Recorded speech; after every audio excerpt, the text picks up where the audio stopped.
Lake Clark National Park and Preserve is a United States national park in Port Alsworth, Alaska. It was first proclaimed a national monument in 1978, then established as a national park and preserve in 1980 by the Alaska National Interest Lands Conservation Act. The park includes many streams and lakes vital to the Bristol Bay salmon fishery, including its namesake Lake Clark. A wide variety of recreational activities may be pursued in the park and preserve year-round. Located about 100 miles southwest of Anchorage, the park includes a variety of features not found together in any of the other Alaska parks. The junction of three mountain ranges, a coastline with rainforests along the Cook Inlet, a plateau with alpine tundra on the west, glaciers, glacial lakes, major salmon-bearing rivers, and two volcanoes, Mount Redoubt and Mount Iliamna. Redoubt is active, erupting in 1989 and 2009.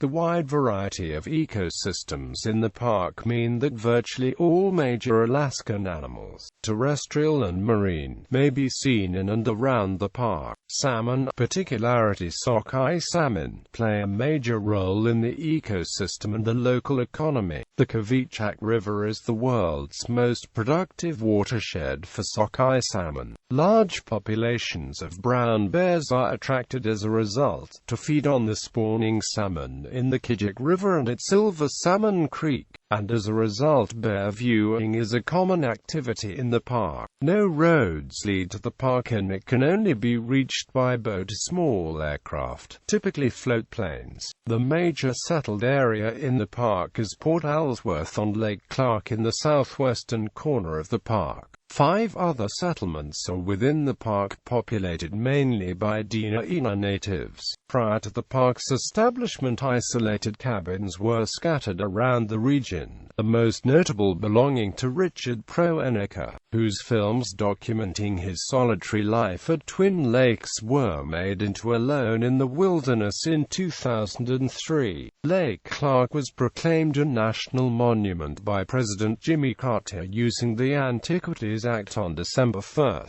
1978. Lake Clark's status was changed to National Park and Preserve in 1980 by Congress, and about two-thirds was designated wilderness. While both sport and subsistence hunting are permitted in the National Preserve lands, only subsistence hunting by local residents is permitted within the National Park. Geography. Lake Clark National Park and Preserve covers 4,030,015 acres at the base of the Alaska Peninsula in south-central Alaska, about 100 miles southwest of Anchorage.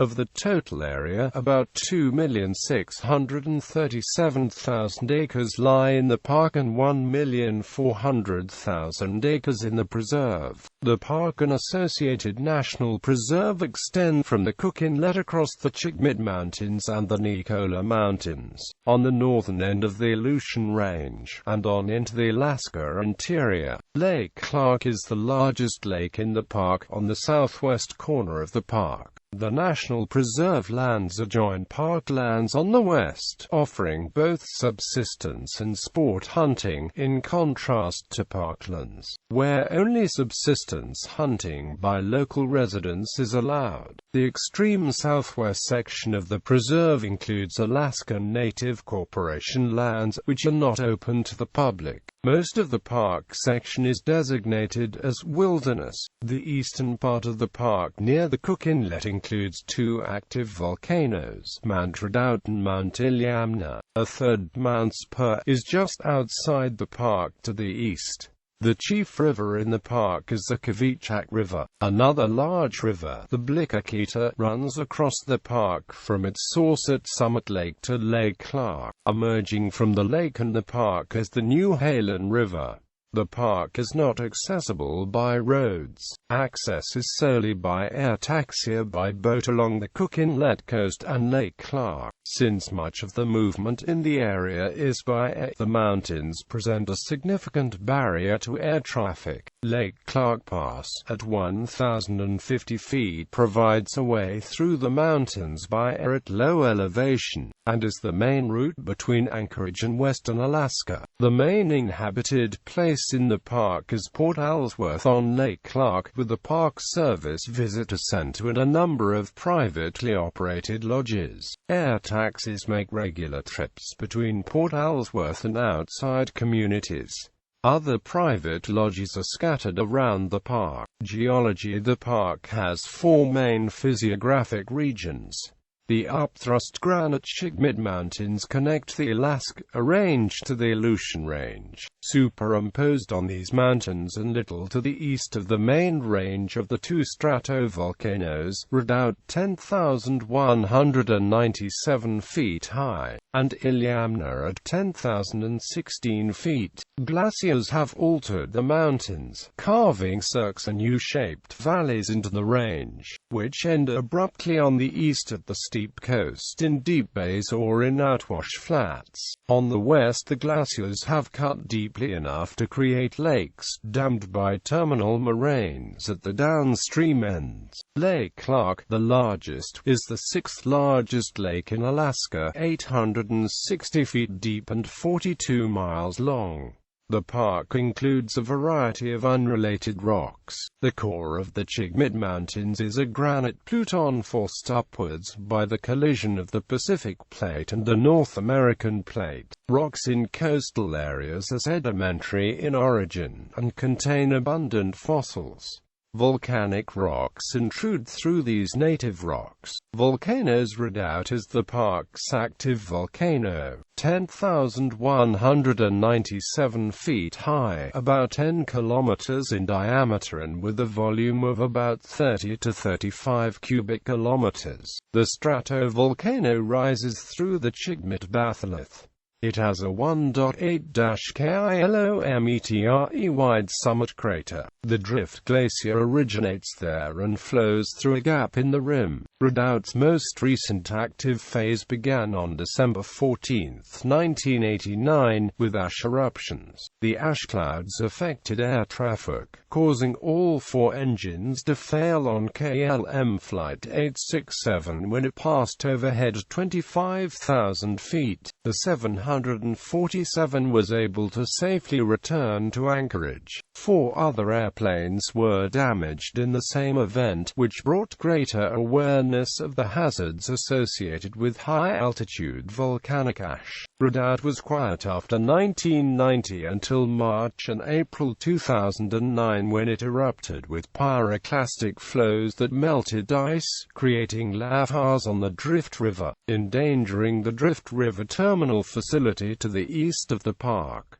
Iliamna has not been recently active. Like Redoubt, it stands on Jurassic granite basement rock, but has been significantly altered by glacial activity that has cut away the slopes on the southern and eastern sides. The mountain has experienced seismic activity from time to time that has raised alert levels, while the earthquake flurries have persisted. The peak has active fumaroles that occasionally produce visible vapor plumes. Activities: the park and preserve offer a variety of possible activities, including kayaking, rafting, hiking and camping. Most of the large Alaskan animals are present and viewable in the park. Fishing is allowed in both the park and preserve, while sport hunting is permitted in the preserve. Ecology: Lake Clark preserves a wide variety of Alaskan landscapes and ecosystems, corresponding to its four main physiographic areas. The coastal sections running along the Cook Inlet from Tuxedni Bay to Chinitna Bay include coastline and marine ecosystems. The mountains of the Alaska, Aleutian and Chigmit ranges with their glaciers form a second region. On either side of the mountains, the valley, lake and foothill areas areas present a glacially altered landscape.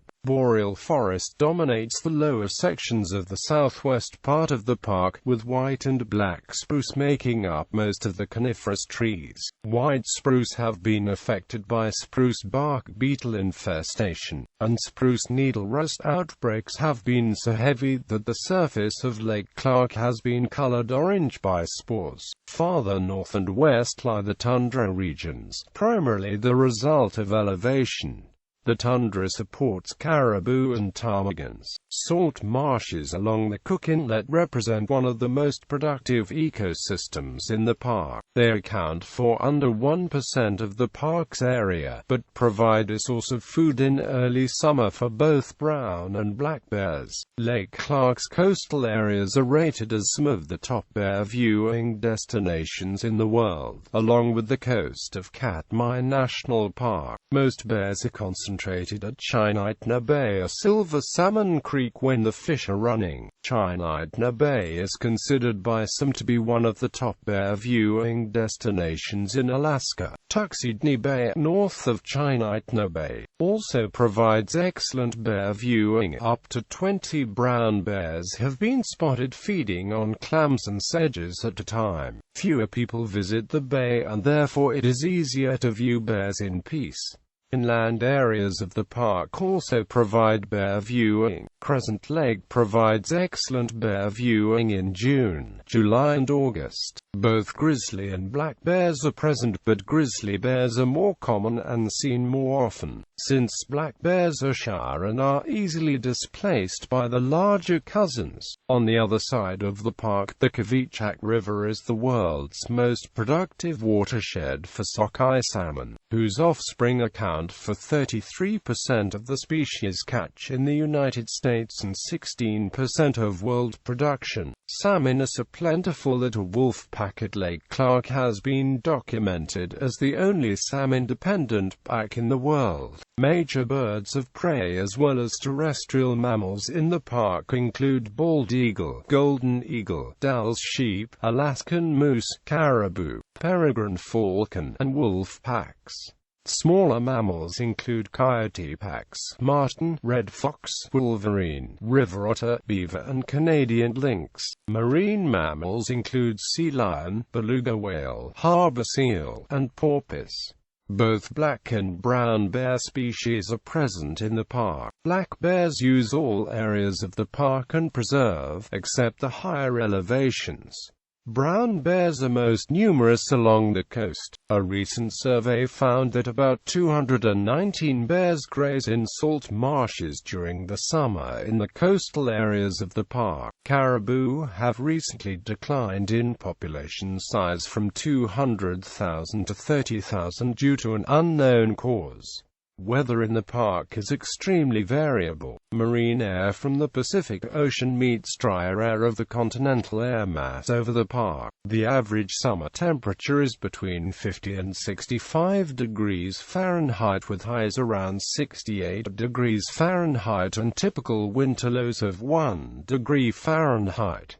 Snow can happen at any time. History. The earliest human presence known in the area of Lake Clark was at Bristol Bay. People of the Paleo-Arctic tradition lived there between 10,000 years before the present and 7,500 BP. These people were followed by the Northern Archaic tradition between 6,000 BP and 4,000 BP. Two sites from this tradition have been documented in the park. The Arctic small tool tradition followed from about 5,000 BP to 3,000 BP. The Norton tradition came between 2,200 BP and 1,000 BP, concentrated around Bristol Bay. The Thule tradition was established around 2,000 BP and lasted until historic times.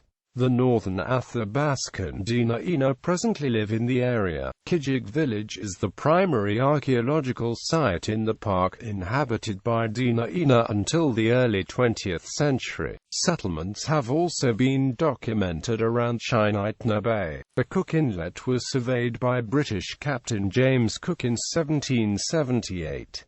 In succeeding decades, Russian traders established themselves in the region. The major settlement during the 19th century was at Kijik, with a population in the low hundreds. By the 1890s, American traders had arrived in the area, meeting a native population that had been greatly reduced by imported diseases. Kijik has been designated a National Historic Landmark District.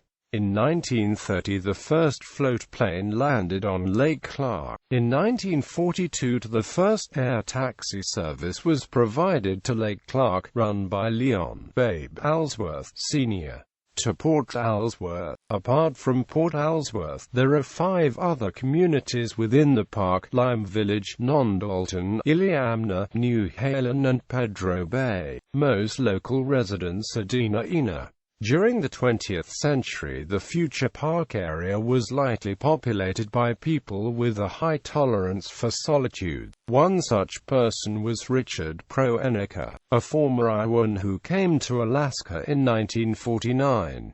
Proenica lived at Twin Lakes from 1968 to 1999 in a cabin he built himself, feeding himself through subsistence hunting and by salvaging meat from animals left by sport hunters. In 1973, a friend published the book One Man's Wilderness, an Alaskan Odyssey, based on his journals. Some of the movie footage shot by Proenica of his life at the lake was compiled into the documentary Alone in the Wilderness, produced posthumously. It has become popular on public television in the United States. Proenica's cabin is now owned by the Park Service and listed on the National Register of Historic Places. Lake Clark was proclaimed a national monument on December 1, 1978, by President Jimmy Carter, using his authority under the Antiquities Act. In 1980, Congress passed the Alaska National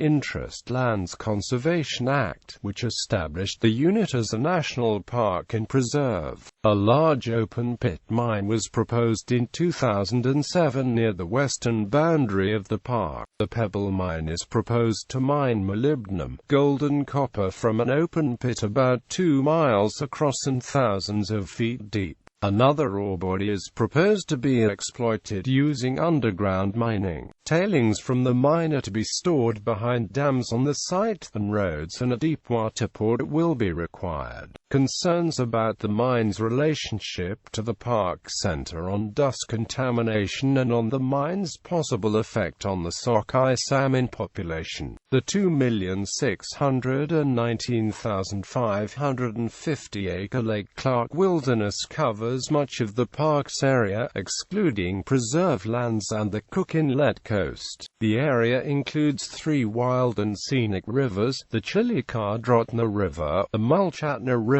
and the Tulakarkila River. Bibliography